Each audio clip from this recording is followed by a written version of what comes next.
Yehezkiel pasal 48.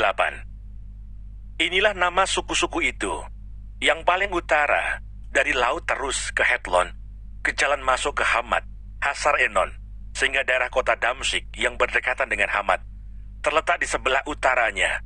Dari perbatasan sebelah timur sampai perbatasan sebelah barat, terdapat bagian Dan. Berbatasan dengan wilayah Dan, dari perbatasan sebelah timur sampai perbatasan sebelah barat, terdapat bagian Asyer. Berbatasan dengan wilayah Asyer, dari perbatasan sebelah timur sampai perbatasan sebelah barat, terdapat bagian Naftali. Berbatasan dengan wilayah Naftali, dari perbatasan sebelah timur sampai perbatasan sebelah barat, terdapat bagian Manasye. Berbatasan dengan wilayah Manasye, dari perbatasan sebelah timur sampai perbatasan sebelah barat, terdapat bagian Efraim. Berbatasan dengan wilayah Efraim, dari perbatasan sebelah timur sampai perbatasan sebelah barat, terdapat bagian Ruben. Berbatasan dengan wilayah Ruben, dari perbatasan sebelah timur sampai perbatasan sebelah barat, terdapat bagian Yehuda. Berbatasan dengan wilayah Yehuda, dari perbatasan sebelah timur sampai perbatasan sebelah barat, terdapat persembahan khusus yang harus kamu khususkan, yaitu 25.000 hasta lebarnya, dan panjangnya sama dengan panjang satu bagian, yaitu dari perbatasan sebelah timur sampai perbatasan sebelah barat, dan di tengah-tengahnya terdapat tempat kudus. Bagian persembahan khusus yang harus kamu khususkan bagi Tuhan, panjangnya 25.000 hasta, dan lebarnya 20.000 hasta. Dan bagi orang-orang inilah persembahan khusus yang kudus itu. Bagian imam-imam ialah panjangnya di utara dan selatan 25.000 hasta, dan lebarnya di timur dan di barat 10.000 hasta. Dan di tengah-tengahnya lah terletak tempat kudus Tuhan. Inilah bagian imam-imam yang sudah dikuduskan, yaitu Bani Sadok, yang memelihara kewajibannya terhadap aku, dan yang tidak turut sesat dalam kesesatan orang Israel, seperti orang-orang Levi. Ini adalah bagian khusus bagi mereka dari tanah yang sudah dikhususkan, suatu hal yang maha kudus, berbatasan dengan bagian orang-orang Levi. Bagian orang-orang Levi ialah sejajar dengan wilayah imam-imam, panjangnya 25.000 hasta, dan lebarnya 10.000 hasta. Jadi seluruhnya ialah panjang 25.000 hasta, dan lebar 20.000 hasta. Mereka tidak boleh menjual sedikit pun dari situ atau menukarnya, dan mereka tidak boleh mewariskan yang terbaik dari negeri itu kepada orang lain, sebab itu kudus bagi Tuhan. Yang tertinggal dari lebarnya yaitu 5.000 hasta lagi, yang berbatasan dengan yang 25.000 hasta itu adalah tidak kudus, tetapi itu untuk keperluan kota, sebagai tempat tinggal dan tanah perladangan. Dan ukurannya adalah begini: sebelah utara dan selatan 4.500 hasta, sebelah timur dan barat juga 4.500 hasta. Sekeliling kota itu ada tanah lapang, di sebelah utara dan selatan 250 hasta, serta di sebelah timur dan barat 250 hasta juga. Yang tertinggal dari panjangnya, yang sejajar dengan persembahan khusus yang kudus itu, adalah 10.000 hasta di sebelah timur dan 10.000 hasta di sebelah barat, dan hasilnya ialah menjadi makanan untuk pekerja-pekerja di kota itu. Pekerja-pekerja ini yang datang dari semua suku Israel akan mengerjakannya. Seluruh persembahan khusus itu adalah 25.000 hasta kali 25.000 hasta. Dalam bentuk 4 persegi, kamu harus mengkhususkan persembahan khusus yang kudus itu bersama milik kota itu. Selebihnya adalah milik raja, yaitu di sebelah timur dan barat dari persembahan khusus yang kudus dan milik kota itu, dan berbatasan dengan yang 25.000 hasta itu, ke timur sampai di perbatasan timur, dan ke barat sampai perbatasan barat, dan sejajar dengan bagian suku-suku lain adalah untuk raja. Di tengah-tengah bagian itu adalah persembahan khusus yang kudus dan bait suci, terkecuali milik orang-orang Lewi dan milik kota itu, yang terletak di tengah-tengah kepunyaan raja itu. Maka yang diapit oleh wilayah Yehuda dan Benyamin adalah bagi raja. Mengenai suku-suku yang lain, dari perbatasan sebelah timur sampai perbatasan sebelah barat, terdapat bagian Benyamin. Berbatasan dengan wilayah Benyamin, dari perbatasan sebelah timur sampai perbatasan sebelah barat, terdapat bagian Simeon. Berbatasan dengan wilayah Simeon, dari perbatasan sebelah timur sampai perbatasan sebelah barat, terdapat bagian Isakar. Berbatasan dengan wilayah Isakar, dari perbatasan sebelah timur sampai perbatasan sebelah barat, terdapat bagian Zebulon. Berbatasan dengan wilayah Zebulon, dari perbatasan sebelah timur sampai perbatasan sebelah barat, terdapat bagian Gad. Perbatasan wilayah Gad di sebelah selatan ialah dari Tamar sampai mata air Meriba dekat Kades, terus ke sungai Mesir, terus ke Laut Besar. Inilah negeri yang harus kamu bagi-bagi, menjadi milik pusakamu di antara suku-suku Israel. Dan itulah bagian-bagian mereka. Demikianlah firman Tuhan Allah. Kota yang kudus. Inilah pintu-pintu keluar kota itu. Di sisi sebelah utara yang ukurannya adalah 4.500 hasta, terdapat 3 pintu gerbang, yaitu pintu gerbang Ruben, pintu gerbang Yehuda, dan pintu gerbang Lewi. Sebab pintu-pintu gerbang kota itu disebut menurut nama suku-suku Israel. Di sisi sebelah timur yang ukurannya 4.500 hasta, terdapat 3 pintu gerbang juga, yaitu pintu gerbang Yusuf, pintu gerbang Benyamin, dan pintu gerbang Dan. Di sisi sebelah selatan yang ukurannya 4.500 hasta, terdapat 3 pintu gerbang juga, yaitu pintu gerbang Simeon, pintu gerbang Isakar, dan pintu gerbang Zebulon. Di sisi sebelah barat, yang ukurannya 4.500 hasta, terdapat 3 pintu gerbang juga, yaitu pintu gerbang Gad, pintu gerbang Asyur, dan pintu gerbang Naftali. Jadi, keliling kota itu adalah 18.000 hasta. Sejak hari itu, nama kota itu ialah Tuhan hadir di situ.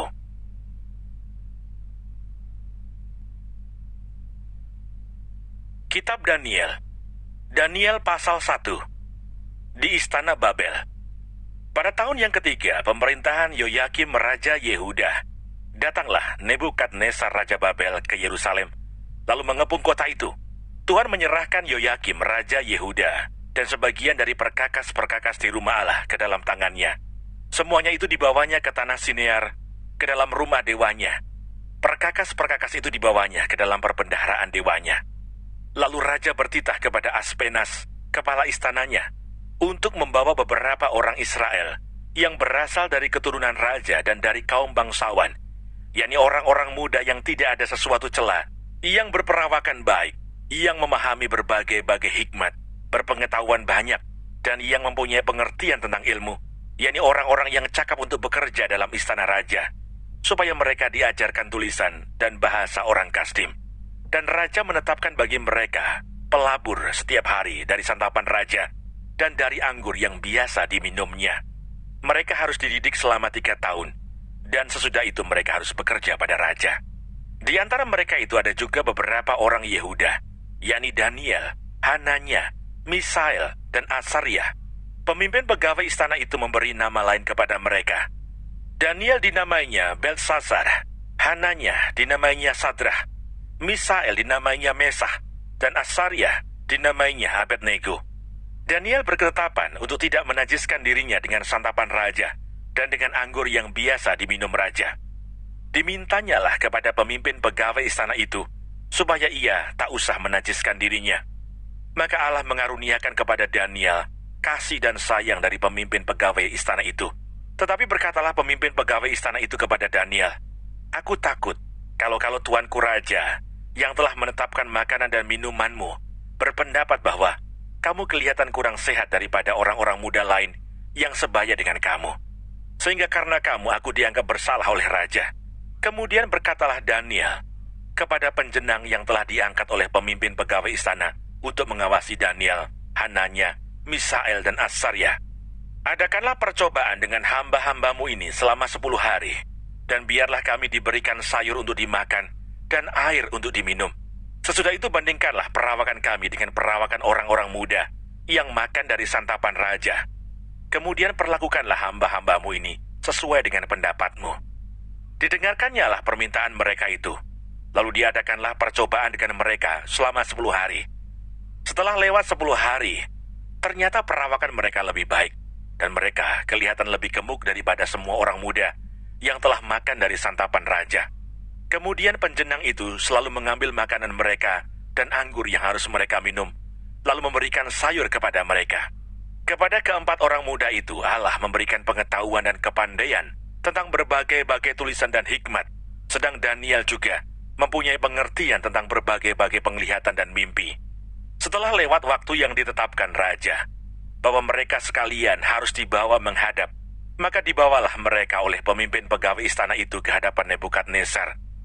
Raja bercakap-cakap dengan mereka, dan di antara mereka sekalian itu tidak didapati yang setara dengan Daniel, Hanaya, Misael, dan Azaria. Maka bekerjalah mereka itu pada raja. Dalam tiap-tiap hal yang memerlukan kebijaksanaan dan pengertian yang ditanyakan raja kepada mereka, didapatinya bahwa mereka 10 kali lebih cerdas daripada semua orang berilmu dan semua ahli jambi di seluruh kerajaannya. Daniel ada di sana sampai tahun pertama pemerintahan Kores. Daniel pasal 2. Mimpi Nebukadnezar. Pada tahun yang kedua pemerintahan Nebukadnezar, bermimpilah Nebukadnezar. Karena itu hatinya gelisah dan ia tidak dapat tidur. Lalu raja menyuruh memanggil orang-orang berilmu, ahli jambi, ahli sihir, dan para kasdim, untuk menerangkan kepadanya tentang mimpinya itu. Maka datanglah mereka dan berdiri di hadapan raja. Kata raja kepada mereka, "Aku bermimpi dan hatiku gelisah, karena ingin mengetahui mimpi itu." Lalu berkatalah para kasdim itu kepada raja dalam bahasa Aram, "Ya raja, kekalah hidupmu. Ceritakanlah kepada hamba-hambamu mimpi itu, maka kami akan memberitahukan maknanya." Tetapi raja menjawab para kasdim itu, "Aku telah mengambil keputusan, yakni jika kamu tidak memberitahukan kepadaku mimpi itu dengan maknanya, maka kamu akan dipenggal-penggal, dan rumah-rumahmu akan dirobohkan menjadi timbunan puing.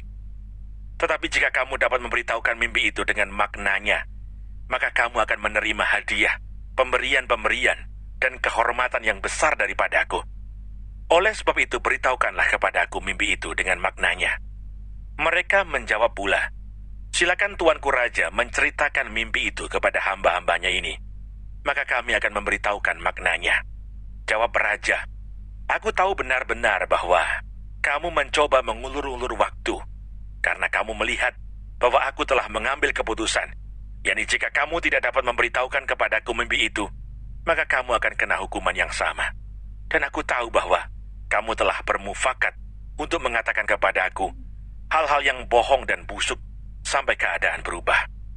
Oleh sebab itu ceritakanlah kepadaku mimpi itu, supaya aku tahu bahwa kamu dapat memberitahukan maknanya juga kepadaku." Para kasdim itu menjawab raja, "Tidak ada seorang pun di muka bumi yang dapat memberitahukan apa yang diminta tuanku raja. Dan tidak pernah seorang raja, bagaimanapun agungnya dan besar kuasanya, telah meminta hal sedemikian dari seorang berilmu atau seorang ahli jambi atau seorang kasdim. Apa yang diminta tuanku raja adalah terlalu berat, dan tidak ada seorang pun yang dapat memberitahukannya kepada tuanku raja, selain dari dewa-dewa yang tidak berdiam di antara manusia." Maka raja menjadi sangat geram dan murka karena hal itu. Lalu dititahkannya lah untuk melenyapkan semua orang bijaksana di Babel. Ketika titah dikeluarkan supaya orang-orang bijaksana dibunuh, maka Daniel dan teman-temannya pun terancam akan dibunuh. Lalu berkatalah Daniel dengan cerdik dan bijaksana kepada Arioh, pemimpin pengawal raja yang telah pergi untuk membunuh orang-orang bijaksana di Babel itu. Katanya kepada Arioh, pembesar raja itu, "Mengapa titah yang begitu keras ini dikeluarkan oleh raja?" Lalu Arioh memberitahukan hal itu kepada Daniel. Maka Daniel menghadap raja dan meminta kepadanya supaya ia diberi waktu untuk memberitahukan makna itu kepada raja. Kemudian pulanglah Daniel dan memberitahukan hal itu kepada Hanaya, Misael, dan Azaria, teman-temannya, dengan maksud supaya mereka memohon kasih sayang kepada Allah semesta langit mengenai rahasia itu, supaya Daniel dan teman-temannya jangan dilenyapkan bersama-sama orang-orang bijaksana yang lain di Babel. Maka rahasia itu disingkapkan kepada Daniel dalam suatu penglihatan malam. Lalu Daniel memuji Allah semesta langit. Berkatalah Daniel, "Terpujilah nama Allah dari selama-lamanya sampai selama-lamanya, sebab daripada Dialah hikmat dan kekuatan. Dia mengubah saat dan waktu. Dia memecat raja dan mengangkat raja. Dia memberi hikmat kepada orang bijaksana dan pengetahuan kepada orang yang berpengertian. Dialah yang menyingkapkan hal-hal yang tidak terduga dan yang tersembunyi. Dia tahu apa yang ada di dalam gelap dan terang ada padanya. Ya Allah nenek moyangku, kupuji dan kumuliakan Engkau, sebab Engkau mengaruniakan kepadaku hikmat dan kekuatan, dan telah memberitahukan kepadaku. Sekarang apa yang kami mohon kepadamu? Engkau telah memberitahukan kepada kami hal yang dipersoalkan raja. Sebab itu pergilah Daniel kepada Arioh yang telah ditugaskan raja untuk melenyapkan orang-orang bijaksana di Babel. Maka pergilah ia serta berkata kepadanya demikian, orang-orang bijaksana di Babel itu jangan kau lenyapkan. Bawalah aku menghadap raja, maka aku akan memberitahukan kepada raja makna itu. Arioh segera membawa Daniel menghadap raja serta berkata kepada raja demikian, aku telah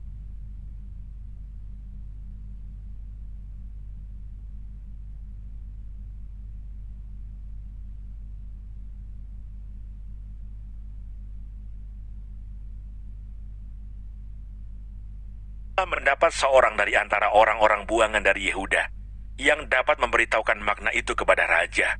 Bertanyalah raja kepada Daniel, yang namanya Belsasar, sanggupkah engkau memberitahukan kepadaku mimpi yang telah kulihat itu dengan maknanya juga?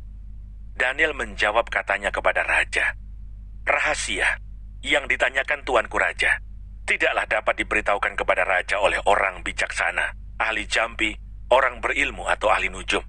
Tetapi di surga ada Allah yang menyingkapkan rahasia-rahasia. Ia telah memberitahukan kepada tuanku Raja Nebukadnezar apa yang akan terjadi pada hari-hari yang akan datang. Mimpi dan penglihatan-penglihatan yang tuanku lihat di tempat tidur ialah ini.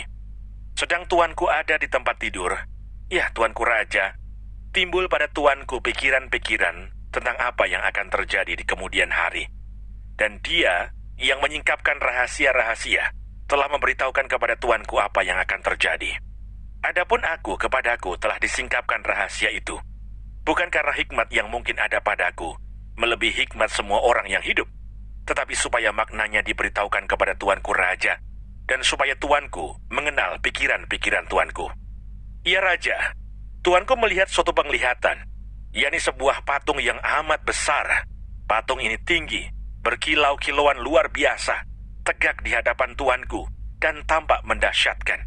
Adapun patung itu kepalanya dari emas tua, dada dan lengannya dari perak, perut dan pinggangnya dari tembaga, sedang pahanya dari besi, dengan kakinya sebagian dari besi, dan sebagian lagi dari tanah liat. Sementara tuanku melihatnya, terungkit lepas sebuah batu tanpa perbuatan tangan manusia, lalu menimpa patung itu, tepat pada kakinya yang dari besi dan tanah liat itu, sehingga remuk. Maka dengan sekaligus diremukkannya lah juga besi, tanah liat, tembaga, perak dan emas itu, dan semuanya menjadi seperti sekam di tempat pengirikan pada musim panas. Lalu angin menghembuskannya, sehingga tidak ada bekas-bekasnya yang ditemukan. Tetapi batu yang menimpa patung itu menjadi gunung besar yang memenuhi seluruh bumi.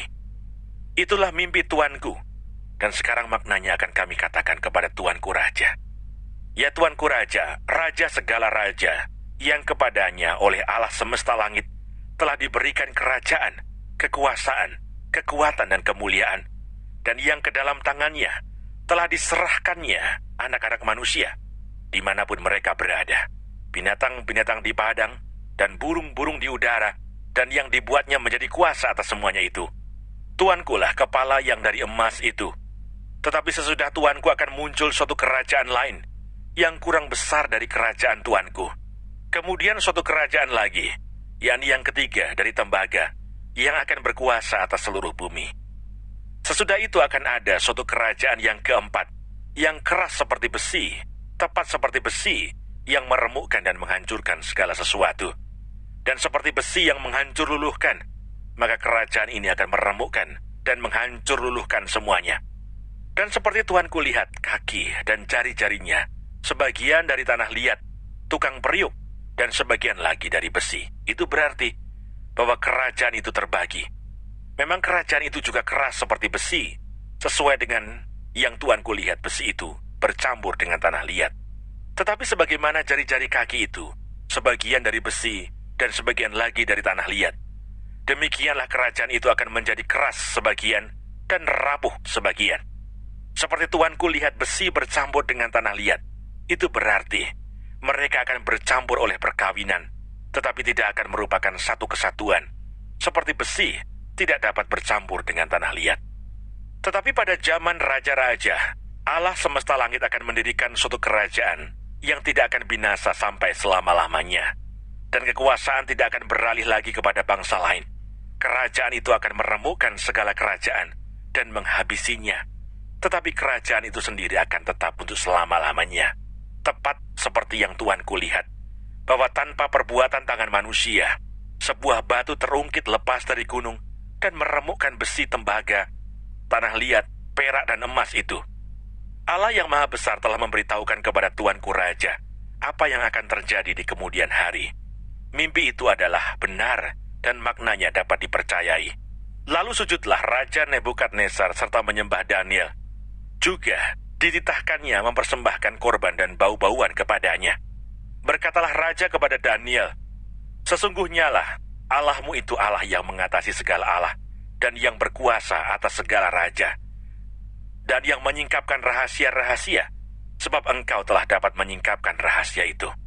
Lalu Raja memuliakan Daniel. Dianugerahinya lah dengan banyak pemberian yang besar, dan dibuatnya dia menjadi penguasa atas seluruh wilayah Babel, dan menjadi kepala semua orang bijaksana di Babel.